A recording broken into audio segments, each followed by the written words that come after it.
everyone, welcome. I wanted to do this masterclass because we're approaching the end of the year.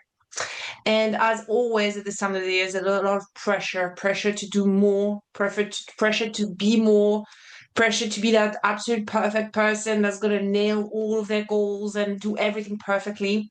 And we all want to start the year feeling empowered, having clear goals and feeling excited about these goals. But so often, and more often than not, what happens is we use this New Year resolution to punish ourselves and to beat ourselves up with. Not always, but often, more often than not. So what we're going to do something very different today. We're going to look back at this past year instead of just looking forward. Looking forward is important, but you can't look forward if you haven't looked back first. We're going to look back at this past year and with a very critical eye, and we're going to be very honest with ourselves and look at where we haven't been our true selves, right? And where we've acted from should and must instead of wants. Because you see, my assertion to you guys is that you are all wise already. You are healthy, you're resilient, you're dedicated, all of these amazing qualities that all of this new year, new me bullshit is telling you to be, you already have that, right? You just somehow learned that you weren't these things, right? Through bad experiences, through missed opportunities, through trauma, through your past.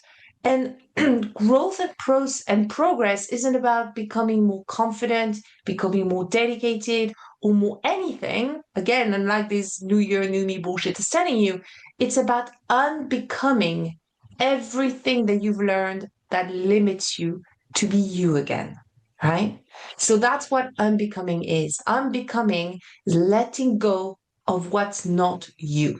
And that's what we're going to do today, thinking about the year ahead. So the new year, a no year resolution, and I have to give full credit to my friend and colleague, Kim Palmer, the creator of Clementine, who came up with this term last year, which I absolutely love. The New Year resolution is about removing, not adding, right? Removing the pressure, removing the rules, removing the bad pressure. I'm not saying there should be zero pressure. Pressure, stress, if you work with me, you know this. I'm a big fan of it in small doses. It's really good to get you going. It's really good to get you motivation started. But I'm talking about that crushing pressure, that crushing stress, the one that really doesn't add anything to your life. So we're going to remove that. We're going to remove the rules, removing the expectations. My favorite saying is have very low expectation, very high aspiration for yourself. This is how you find the right spot, the sweet spot. Remove self-judgment, removing the I should be better by January 1st narrative.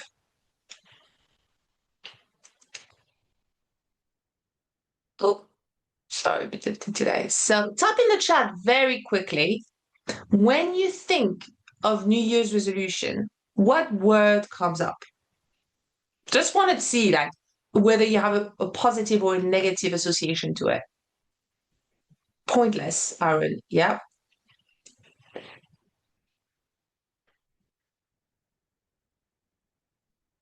Target, Haley. Improvement, Jill. Forced, Mike. Yeah. Yeah, mine would probably be the same as you, Mike. Force or pressure. Okay, great. Thank you for that. So, unrealistic. Yeah, often we're going to go into in a minute into why they tend to be that way. Hang on, just lost my notes.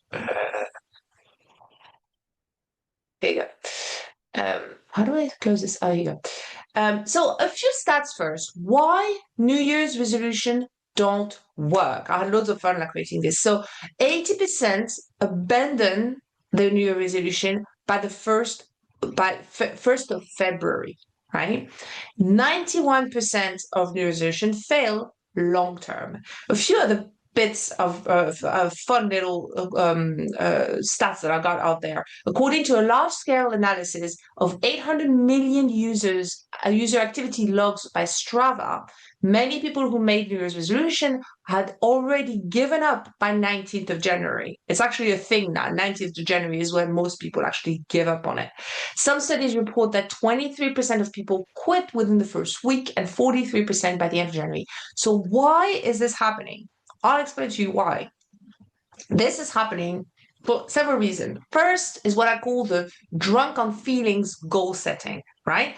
You might have heard this before. Big emotions make us stupid. When we make a decision and we take action on big emotion, it usually what it will do is it will create the exact opposite of what you're trying to achieve. So when you're in a good state, so let's think about this range of emotions, right? When you're in a good state, like really positive and pumped and really happy and excited, you believe you can take on the world. Well, what you might do, you might overcommit, right? You might say yes to things that you don't actually want to do. When you feel insecure, judge yourself, what you might do, you might numb, you might close yourself up and completely and decide to freeze completely. But what you can often do, that I know that was my case often, is you want to overcorrect. So you also overcommit in a way that is not really helpful. When you're tired, when you're stressed, when you're overwhelmed, then you might everything feels difficult and impossible. And again, you might undercommit. So basically, most resolutions that are created from a temporary high or low are not from wisdom. And this is exactly what's happening on the 1st of January, right? Emotions are high.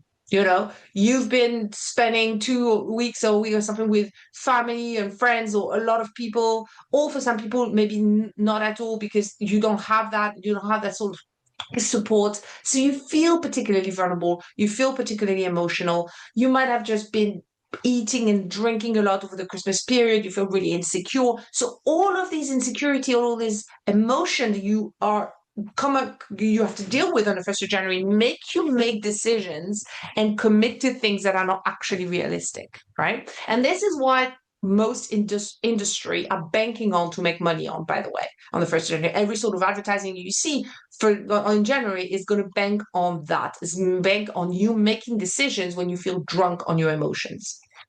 So think of that whenever you're about to buy something in January. Just make sure you're doing this from a place of wisdom, not from a place of being drunk on your emotions. So the problem with that, right, is that when the feeling goes, so what's the problem in making decisions when you're high on feelings? Well, the main thing is when feeling goes away, the motivation drops. Simply. Remember, your feelings, right, whether they're positive or negative, they don't stay. They don't stick around. You know that feelings have there's a research that shows that your feelings will stay within your body, like physiologically, we can see your feelings staying in your body for an average of 90 seconds. That means that after 90 seconds, your motivation might change because your feeling is gone. So that is the problem that we have, right? The feeling, whether it's positive or negative, sets the goal, then the feeling disappears because feelings do that. They're fleeting, they're not reliable, right? And then the motivation drops too. And then we start judging ourselves because the motivation drops. We don't realize that the only reason why it happened is because it was based on a feeling.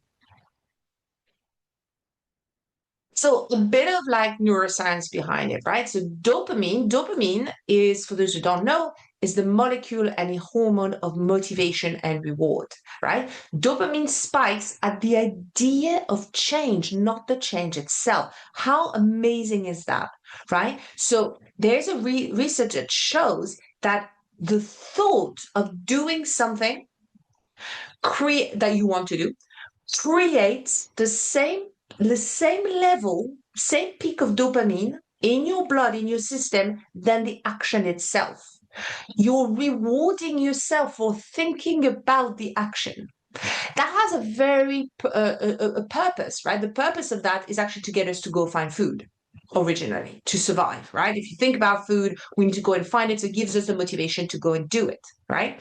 But in some aspects, it can be a little bit detrimental because it's going to make the brain gets the reward before they do anything. So what does that mean, right? It means that for many people, the reward is already delivered at the moment of decision.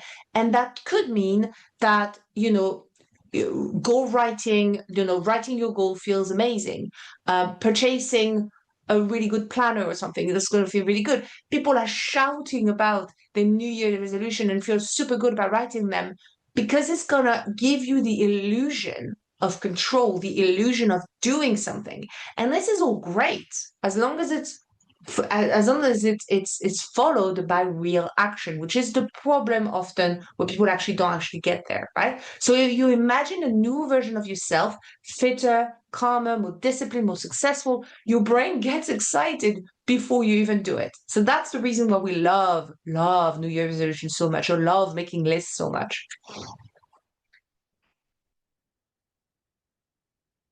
So, like I said, none of these actions create actual change. They just feel like progress because dopamine gives us that temporary high. So, this is why New Year's days feel so good. Your brain is firing on anticipation, not on reality. So your brain rewards you for the fantasy of change, not the change itself. That's why you feel unstoppable when you write the goals and shocked at yourself 2 weeks later when the motivation just is gone, right? So the second reason why New Year's resolution don't work, my favorite topic, the fuck that cycle of hell, right? So that models basically explains why we keep falling off the wagon with our resolution. So where there is punishment, there is reward.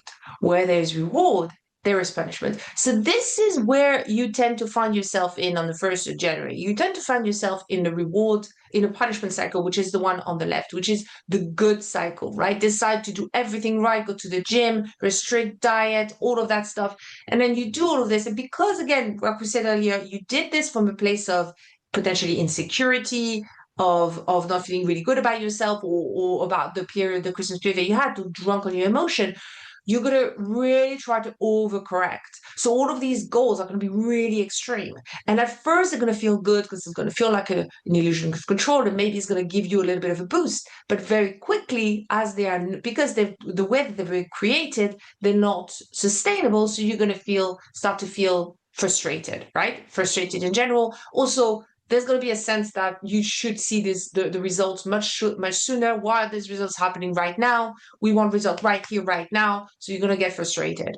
And at some point, something's going to happen. Someone's going to piss you off. Your coat is going to get caught in the door. You're going to accidentally eat a cookie or whatever that is. And then you're going to go, fuck it, right? Fuck it. Go into the opposite. So that what happens is there's a balance, right? Your body, your mind is incredibly wise. It keeps count. So if you do something really, really like to extreme, it's going to make sure that when that balance shifts, it's going to shift to the same extent. So the more you restrict, the more you reward. That is inevitable. These two cycles are linked with each other. If you amplify one, you amplify the other. It's going to happen at some point, right? What goes around comes around. Is that saying? I can't remember. So you're going to start doing all the things, all the opposite of what you did before, right? So the binge, drink to excess, potentially sacrifice. These are just examples, by the way. This doesn't go for everybody, but these are examples of things that people tend to do when they do that, especially on the 1st of January. And then you're going to get frustrated. This time you're frustrated with yourself, right? Not so much with the process, but with yourself. You're like, fuck that, fucking hell. Because all of this is self-sabotage is what it is, right? It's almost like a rebellion against yourself, against the good girl, again, or the good guy, or whatever that is. So you're going to go, fuck that. And then you're going to go back into the cycle. Anyone, raise your hand. Anyone has been stuck in a cycle like that in ever at some point? Yeah, right. So it's universal, right? The best way to keep an eye on it is to remind yourself, because it's so easy to go into that good cycle. Because the thing is, right? We think that that's the misunderstanding. The perceived solution is the good cycle. The perceived problem is the bad cycle. The reality is that it's the going back and forth, it's the two cycles together that represents the problem, the obstacle, right? So New Year resolution often feel like punishment or good cycle. And they're done because we feel like we should, because it means something if we don't, right? So they're powered by negative feelings. And it's something very important to say is that none of these behaviors are bad or good in themselves, taking individually, right? It's good to go to the gym, it's good to be careful about what you eat. It's good to have if you can have a drink once in a while. It's good to suck off the gym once in a while. None of these behaviors are problematic. It's the feeling, it's the reason we do them. It's that punishment reward that we attach to them that will give them so much importance, so much pressure. That is the issue. So, so what makes it impossible to stick to something is that as long as we punish, we will reward. And as long as we reward, we will punish. So that's what keeps us constantly in that cycle. Growth and progress comes from small, achievable, enjoyable steps and learning from mistakes and keeping and improving, right? So curiosity over judgment. There's no failure, only feedback, right? So it's the ability to see the reward punishment cycle and to act from curiosity and wisdom instead of judgment that allows us to break free from it. This is what we call in therapy a rise in consciousness. When you see what's really going on, you step out of that cycle and you see yourself doing it. And the moment you see the cycle, the moment you see what's happening, you can get out of it. You can snap yourself out of it and make a decision. Something that I almost always tell myself to make sure that I'm not getting into that cycle is what I'm about to do an act of love? If it's no, it means I'm somewhat punishing myself. If I'm somewhat punishing myself, I'm in the cycle.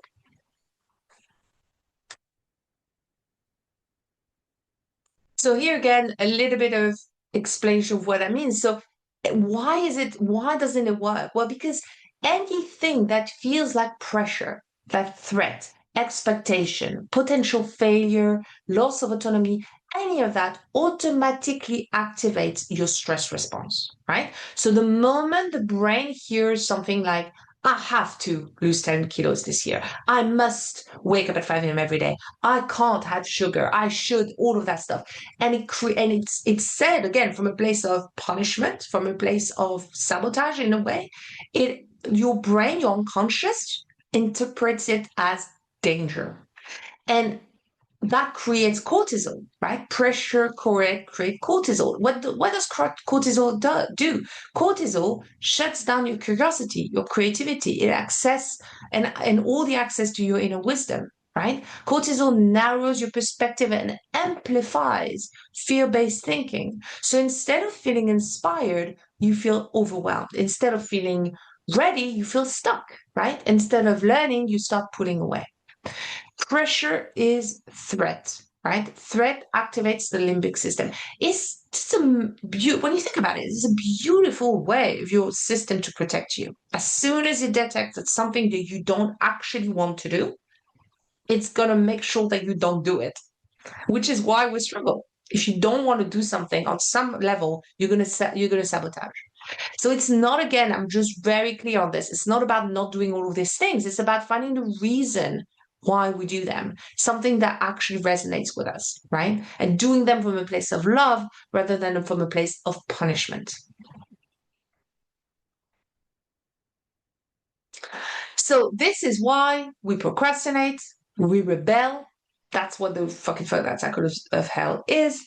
We feel paralyzed, we self-sabotage, right? It's not because we're weak, it's because your brain thinks it's protecting you, simply. Your mind is not against you, it's trying to keep you safe, even when it does it in unhelpful ways. So, we're going to go into the exercise now.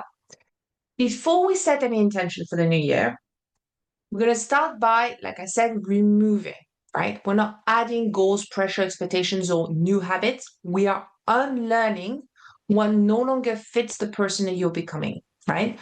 So you'll know something is a no when you think about it, and you think about something, there's a feeling of tension, of pressure, right? Something that didn't feel right this year, something that felt forced, heavy, something that cost you time, that cost you energy, that didn't feel like it was coming from a place of you, it was coming from conditioning or a place of pressure or external validation, anything that just didn't feel aligned, right? Something that kept you out of habit, fear, pressure, or conditioning.